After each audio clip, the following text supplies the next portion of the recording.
Focus. You know, I make these videos without editing, and someone thinks, "Oh, you must be getting really good at making videos on the fly, no editing." No, no, I just keep making them. I don't know if they've improved any. Some people probably if you do, if you do live streams, you get really good at doing things on the fly.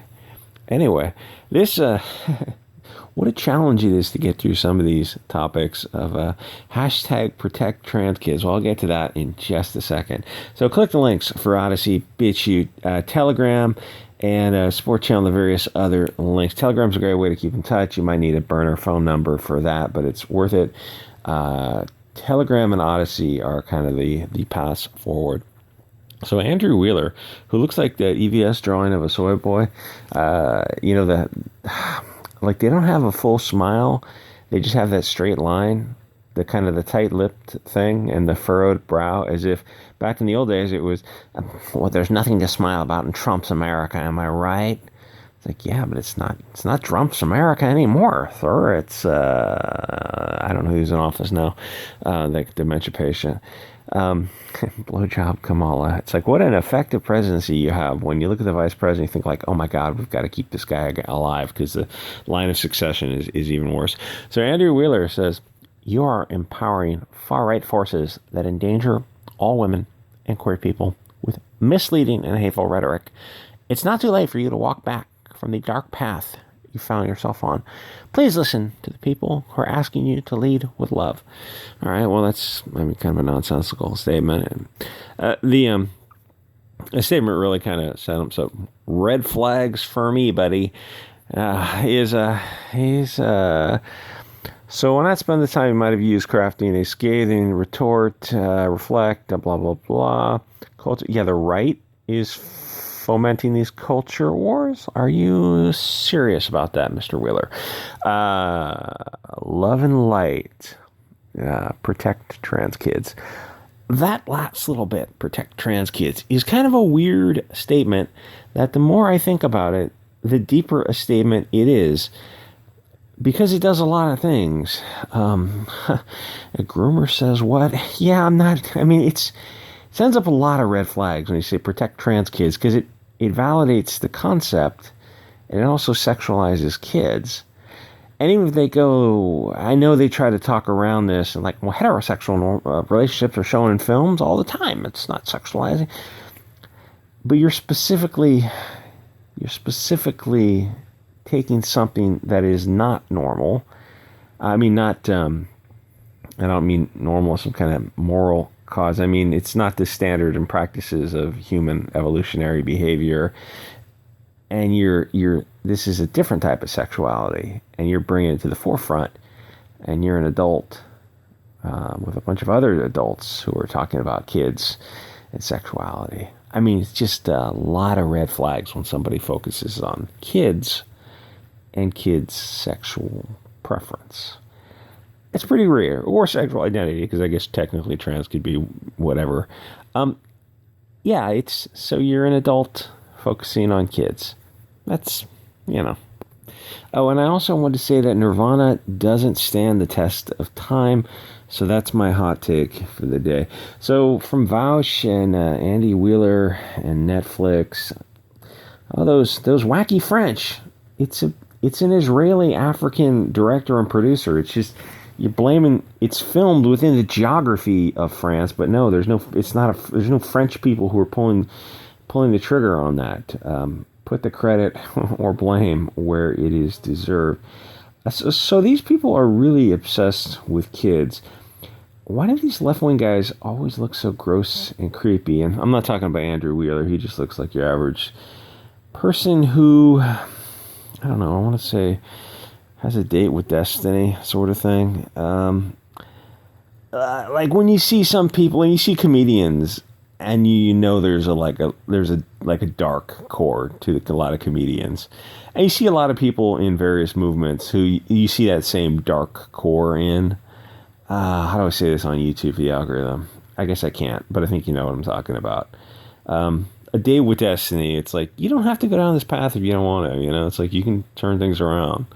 You can, light and life. It's like, yeah, maybe focus on light and life a little bit. But I'm talking about gross and creepy. I was talking about Vaush. why are there so many soy boys who are, kind of involved in the underage type of degeneracy type of stuff? Like, why is that a left wing thing? Left wing guys in general are kind of like just weird around women.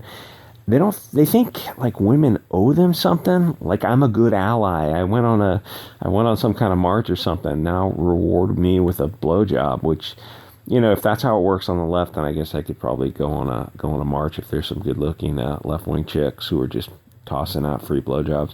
And the thing is, to be fair, there are good looking left wing chicks, or at least there are. If you compare the guys to the girls, left wing guys are not good looking at all. Like, they you've seen their photos. They have a certain look to them. Left-wing chicks, they're on the spectrum. They're more so running the spectrum, where left-wing guys don't run the spectrum. And I'm not saying that just to be a dick. I think it has something to do with where people find their politics. Is like the right wing. There's a lot of train wrecks on the right too, but I'm talking about big, broad spectrums. The right wing is going to be more attractive than the left wing. And the right wing wants things. Like, they want, stable families, nice, clean, safe neighborhoods. And the left wing wants different things. They want, I don't think they know what they want, but it involves a lot of drug use and marching through Portland neighborhoods, banging drums and waking up the Portland residents. It's like, absolutely, I will retweet you guys all day. Please march through Portland's neighborhoods, banging drums, and waking up those people who, probably voted left wing their whole life. Like, please keep doing that. See how well that works for you. I always look at these people on the left, and I go like, there's a lot of public information out there if you know where to look, and it's legally accessible as long as it's for constitutionally protected activities. You could find out where not the puppet masters are, but you could protest outside the FBI, assuming it's legal, the police station, the mayor's, the city council's office, even the bankers. You could protest outside of places that matter. People who are closer to the puppet masters than a Portland residential neighborhood. It's like, so this guy's he's a painter. He lives in a $674,000 house, and he makes $147,000 a year. Just for Portland, that would just be average middle class for that neighborhood. It's like, how? And he's voted left wing his whole life. It's like, how does protesting in that neighborhood? What exactly are you protesting for in that neighborhood? It's weird that you don't actually go to like a banker's house in a gated community. And it's also weird that nobody on the left ever speaks up and says, yeah, wait a minute. Why aren't we doing anything important?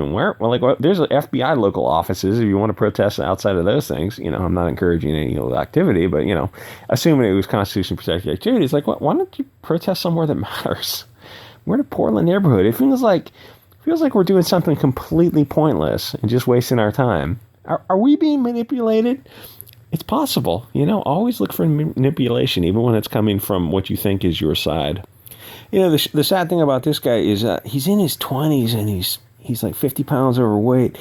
If he was skinny, he'd probably be a really good looking dude.